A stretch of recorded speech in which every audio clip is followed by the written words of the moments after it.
손발 저림 내지는 또는 근력 저하가 있을 때 가장 먼저 의심해야 되는 건 물론 여러분 잘 알고 계시는 뇌경색, 중풍이라고 생각하실 수 있을 텐데 생각보다 말초신경을 좀 의심하셔야 되고.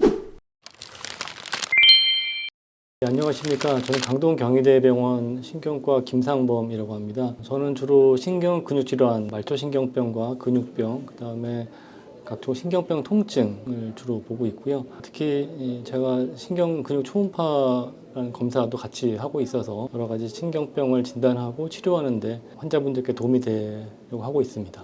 선생님, 말초신경병이라는 게 정확히 어떤 병인가요? 말초신경은 우리가 신경계를 얘기할 때 이제 중추신경계하고 말초신경계를 나누고 있습니다. 중추신경계는 뇌와 척수를 말하고요. 말초신경계는 이제 뇌신경하고 팔, 다리로 가는 척수신경 뿌리로부터 만들어지는 신경을 말초신경이라고 얘기하는데 그 외에 자율신경 같은 것도 말초신경에 포함이 되긴 합니다. 말초신경에 문제가 있는 경우를 말초신경병이라고 얘기하고 있는데 말초신경에 병이 생기게 되면 운동 기능이라든지 또는 감각 기능 또는 자율신경에 문제가 발생할 수 있습니다. 따라서 우리가 평소에 잘 쓰던 손이 잘 움직이지 않는다든지 발이 처진다든지 손가락 움직임이 둔해진다든지 또는 감각적인 문제가 있으면 저리거나 시리거나 화끈거리거나 아프거나 할 수가 있고요. 자율신경에 문제가 있으면 현기증이 생긴다든지 또 땀이 더 나거나 덜 나거나 어지럽다든지 그런 것들도 여러 가지 생길 수가 있고요. 또 드물게는 이제 소화기라든지 호흡기 쪽에 문제도 발생할 수가 있습니다. 구체적인 증상은 어떤 식으로 나타나나요? 가장 흔한 경우는 이제 손발 저림입니다. 많은 분들이 손이 저리거나 발이 저릴 때 이게 혈액순환이 잘 안 돼서 혈관에 문제가 있나 보다 해서 혈액순환에 좋다는 약들을 찾거나 건강식품을 드시거나 하실 수가 있는데 혈액순환에 문제가 있어도 물론 손발 저림이 생길 수가 있습니다. 하지만 말초신경이 담당하는 기능이 우리 몸속의 그 운동 기능과 감각 기능을 담당하기 때문에 반드시 혈관 문제 이외에도 말초신경을 평가를 해봐야 됩니다. 그래서 혈관 문제뿐만 아니라 말초신경에 문제가 있을 경우에 제대로 된 감각, 우리가 뜨겁다, 차다, 아프다 하는 정상적인 감각 또는 외부로부터 인지된 감각을 척수를 통해서 뇌로 전달하는 기능에 문제가 생기면은 말초신경 자체가 변성이 되기 때문에 이상한 느낌들이 생길 수 있습니다. 따라서 이것이 혈관계의 문제인지 또는 신경계의 문제인지를 제대로 평가를 해야 할 필요가 있고 따라서 거기에 적절한 치료를 해야 됩니다. 원인은 무엇이 있을까요? 원인들은 아주 다양합니다.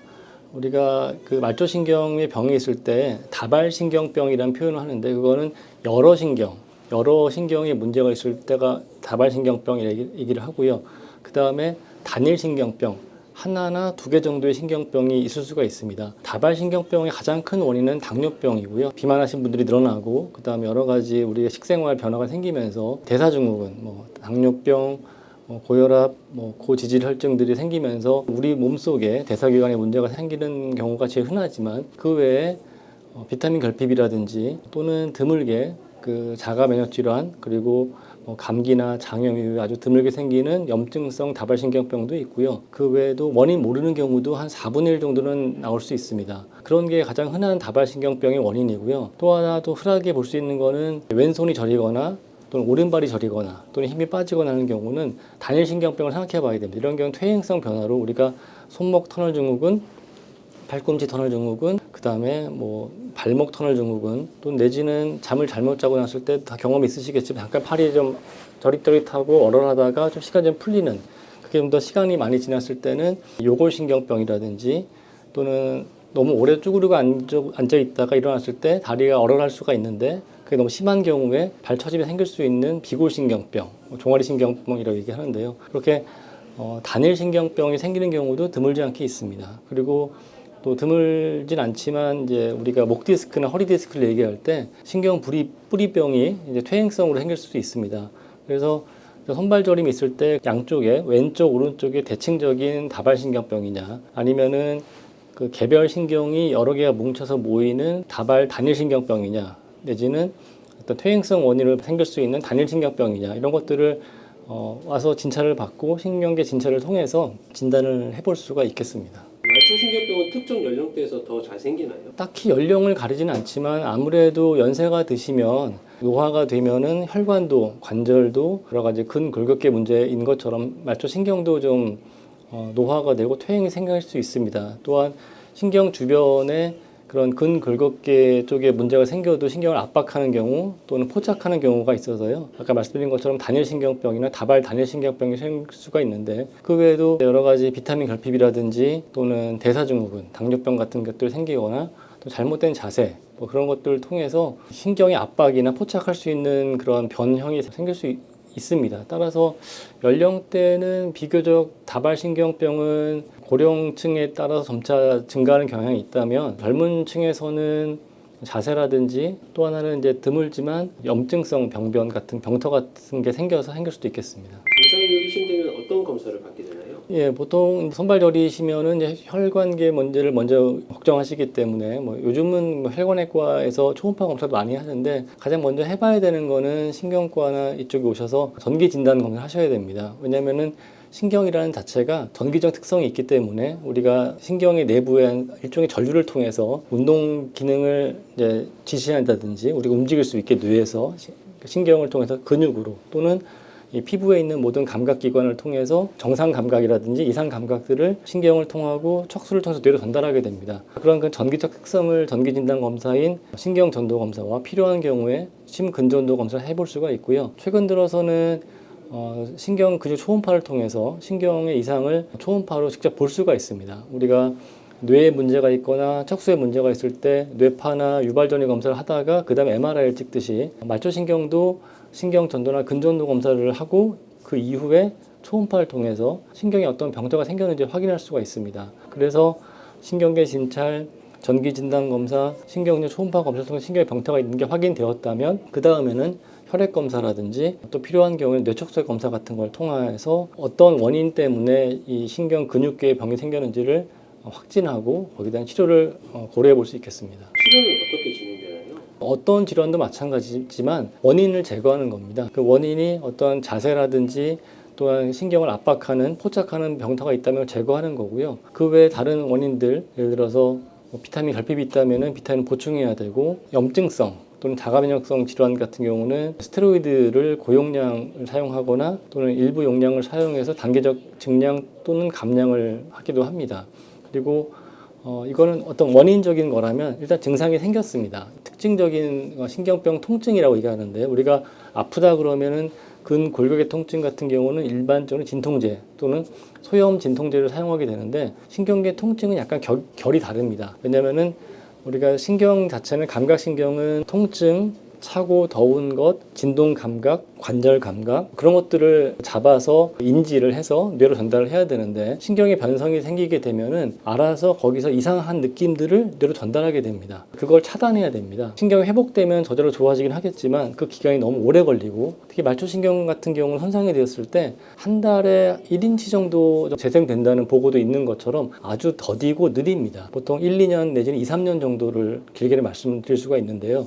그래서 그 기간 동안에 신경병 통증으로 인한 저리고 시리고 화끈거리고 아프고 아리고 그런 것들을 방치하게 되면 척수와 뇌에 변성이 생겨서 나중에는 모든 감각을 다 신경병 통증으로 느끼게 됩니다. 그렇기 때문에 신경병 통증에 특화된 약들, 예전에는 항우울제라든지 또는 뇌전증 약을 사용했던 것들이 이런 신경병 통증에 효과가 있다는 게 밝혀지면서 적응증을 받았기 때문에 그런 약들을 사용해서 신경병 통증을 조절을 하고 사용하면서 신경이 회복됨에 따라서 그 약들을 서서히 감량을 하면서 줄여볼 수가 있겠습니다. 따라서 신경병 통증, 그러니까 신경병이 진단되고 신경병 통증이라 불리우는 이상한 느낌들이 있을 때 반드시 선생님들하고 의사 선생님들하고 상의를 하셔서 적절한 약을 사용하는 것들이 필요하겠습니다. 또 하나 약물만 사용하는 건 아니고요. 필요한 경우에 초음파 유도해서 신경 차단 주사라든지 또 국소적으로 붙이는 것들을 통해서 패치 같은 걸 사용해 볼 수도 있겠습니다. 치료가 늦어지게 되면 어떤 문제가 생기나요? 일단은 두 가지 면에서 말씀드리면은 손이 마비가 생겼다든지 발이 처진다든지 또는 드물지만은 염증성 다발신경병, 길랭바레 증후군 같은 경우처럼 그런 경우에 그거를 방치하게 되고 조기 진단, 조기 치료 못하게 되면은 운동 기능이 영구히 남을 수가 있습니다. 따라서 조기 진단, 조기 치료가 필요한 거고요. 면역 글로불린 주사라든지 스테로이드 주사를 사용을 하셔야 되고 또한 아까 말씀드린 것처럼 감각신경의 이상, 즉 신경병 통증이 있을 때 그것들을 방치를 하게 되면 나중에는 신경하고 척수하고 뇌가 변성이 되어서 신경이 회복된다 하더라도 영구히 이런 모든 감각에 대해서 변성된 신경이 통증을 느낄 수밖에 없게 됩니다. 그런 경우는 어떤 시기가 지나게 되면 백약이 무효하다는 그런 시기까지 도달할 수 있기 때문에 빨리 치료를 해야 될 것 같고요. 또 예를 들어서 요즘 당뇨병이 하도 많아졌기 때문에 당뇨신경병 있는 경우에는 감각이 떨어지기 때문에 다른 그 신체 부위에 손상이 생겨도 모르는 경우가 있습니다. 그런 경우라면 더더군다나 잘 관리를 할 필요가 있겠습니다. 환자들이 흔히 오해하거나 놓치는 점이 있을까요? 처음에도 말씀드렸지만 손발저리다 싶으면은 뭐 저희 주변에 가까운 그 친척분들이라든지 또 아는 분들 통하면 다 혈관 문제 생각하고 계십니다. 물론 혈관 문제도 많이 요즘은 정맥 부전이라든지 또는 역류성 정맥 질환 때문에 많은 손발저림의 원인이 밝혀지기도 하고 또 거기에 대해서 치료하는 혈관 쪽 계통의 의원들이 많은 걸로 알고 있는데 문제는 혈관만 갖고는 설명이 안 됩니다. 따라서 신경계 병터를 반드시 확인을 해야 되고 어떻게 보면은 혈관은 혈관대로 신경은 신경대로 같이 정확한 진단을 받아보는 게 정확한 진단과 치료를 위한 중요한 시금석이 될 수 있겠습니다. 일상에서 실천할 수 있는 예방법 같은 게 있을까요? 예방법 같은 경우는 규칙적인 생활이 제일 중요하고요. 특히 비타민 결핍 같은 경우도 우리 몸속의 신경이 그 비타민 B군이 상당히 신경을 유지하고 관리하는 데 필요한 영양소이기 때문에 비타민 B군 섭취를 복합 비타민도 좋지만 B군 섭취를 게을리하시면 안 될 것 같고요. 그리고 바른 자세, 우리가 이 근골격계가 신경을 주로 보호하는 역할을 하고 있기 때문에 근골격계, 뼈라든지 그런 관절 부위가 잘못된 자세나 틀어져 있으면 신경의 압박과 포착을 주게 됩니다.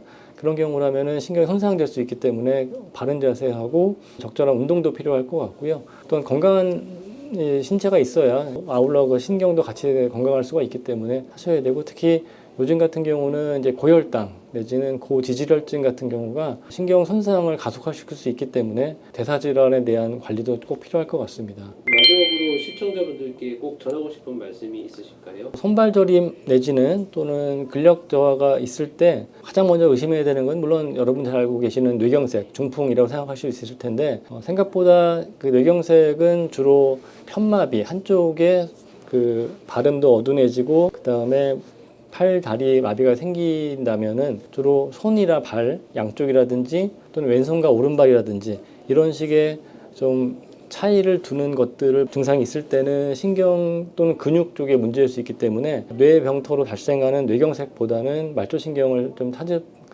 의심하셔야 되고 신경과 선생님 진찰을 받아서 진단을 받으시는 게 좋을 것 같고요. 특히 요즘 들어서는 그 자율신경계 장애에 대해서 많이 걱정들이 많아지셔서 주로 현기증이라든지 어지럼증 또는 답답함 또는 땀이 더 나거나 덜 나거나 이런 것들이 있을 때 주변에 그런 것들을 많이 보신다는 의원들이 있지만 주로 가장 전문적인 신경과 선생님들을 직접 보시고 진찰을 받는 게 도움이 될 것 같습니다. 오늘 말씀 감사드립니다. 네, 감사합니다.